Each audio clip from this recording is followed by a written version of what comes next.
Stove on பண்ணிட்டு ஒரு கடாய் எடுத்து வச்சுக்கோங்க. கடாய் சூடானதும் எண்ணெய் ஊற்றிக்கலாங்க. எண்ணெய் சூடானதும் பெரிய சைஸ் வெங்காயம் 2 வெங்காயம் கட் பண்ணி வச்சுருக்கேன். இப்போ அதை சேர்த்துக்கலாம். கூடவே 2 பூண்டு முழுசாக உரித்து வச்சுருக்கேன், அதுவும் சேர்த்துக்கலாம். ஒரு துண்டு இஞ்சியும் சேர்த்துக்கலாங்க. சேர்த்துட்டு இது எல்லாத்தையும் வதக்கி விட்டுக்கலாம். இதெல்லாம் வதங்கினதுக்கு அப்புறமா 3 தக்காளி கட் பண்ணி வச்சுருக்கேன். இப்போ அதுவும் சேர்த்துக்கலாம். சேர்த்துட்டு இப்போ அதையும் வதக்கி விட்டுக்கலாம். தக்காளியெல்லாம் நல்லா பாருங்கள், இந்த அளவுக்கு வதங்கி வந்ததும் இது கூட சின்ன துண்டு பட்டை, 4-5 கிராம்பு இதெல்லாத்தையும் சேர்த்துக்கலாங்க. சேர்த்துட்டு துருவி வச்சுருக்கிற ஒரு மூடி தேங்காவும் சேர்த்துக்கலாம். சேர்த்துட்டு இப்போ இதெல்லாத்தையும் வதக்கி விட்டுக்கலாங்க. தேங்காய் சேர்த்து வதக்கி விட்டதுக்கப்புறமா இதில் மசாலா சேர்த்துக்கலாம். 1/4 டேபிள் ஸ்பூன் மஞ்சள் சேர்த்துக்கோங்க. 1/2 டேபிள் ஸ்பூன் மிளகாத்தூள், 2 டேபிள் ஸ்பூன் மல்லித்தூள் சேர்த்துக்கலாங்க. சேர்த்துட்டு இது கூடவே 1/2 டேபிள் ஸ்பூன் கரம் மசாலா சேர்த்துக்கலாம். சேர்த்துட்டு இப்போ இந்த மசாலாவோட பச்சை ஸ்மெல் போகிற அளவுக்கு வதக்கி விட்டுக்கலாங்க. வதக்கிட்டு ஸ்டவ் ஆஃப் பண்ணிட்டு இது முழுமையாக ஆற வச்சதுக்கப்புறமா மிக்ஸி ஜாரில் சேர்த்துக்கலாம்.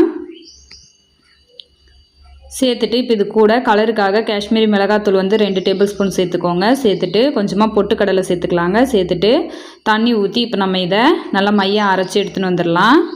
பாருங்கள், இந்த அளவுக்கு அரைச்சி எடுத்துக்கோங்க. அரைச்சதுக்கப்புறமா இப்போ நம்ம குழம்பு செய்கிறதுக்கு ஸ்டவ் ஆன் பண்ணிட்டு ஒரு கடாய் எடுத்து வச்சுக்கலாம். நல்லா அடிக்கனமான பாத்திரம் எடுத்து வச்சுக்கோங்க. நான் குக்கர்லேயே செய்கிறேங்க. எண்ணெய் ஊற்றிட்டு கடுகு பொரிஞ்சு வந்ததும் கருவேப்பிலை சேர்த்துட்டு இப்போ உருளைக்கிழங்கு சேர்த்துக்கலாங்க. சேர்த்துட்டு கலந்து விட்டுக்கோங்க. கலந்து விட்டதுக்கு அப்புறமா நம்ம அரைச்சி வச்சுருக்கோம்ல மசாலா, அதை சேர்த்துக்கலாம். மசாலாவை சேர்த்துட்டு இப்போ கலந்து விட்டுடலாங்க. கலந்து விட்டதுக்கப்புறமா இப்போ நம்ம தண்ணி ஊற்றிக்கலாம். குழம்புக்கு எந்த அளவுக்கு தண்ணி வேணுமோ அந்த அளவுக்கு தண்ணி ஊற்றிக்கலாம். நம்ம பொட்டுக்கடலை தேங்காயெல்லாம் சேர்க்கறதுனால குழம்பு நல்லா திக்காக வரும். அதனால் நம்ம கூடுதலாக தண்ணி ஊற்றிக்கலாங்க. குழம்பு நிறைய வர்றதுக்காக தான் நமக்கு பொட்டுக்கடலையெல்லாம் சேர்த்து செஞ்சுருக்கோம். இப்போ குழம்புக்கு தேவையான அளவு உப்பு சேர்த்துக்கலாங்க. சேர்த்துட்டு கலந்து விட்டுக்கோங்க.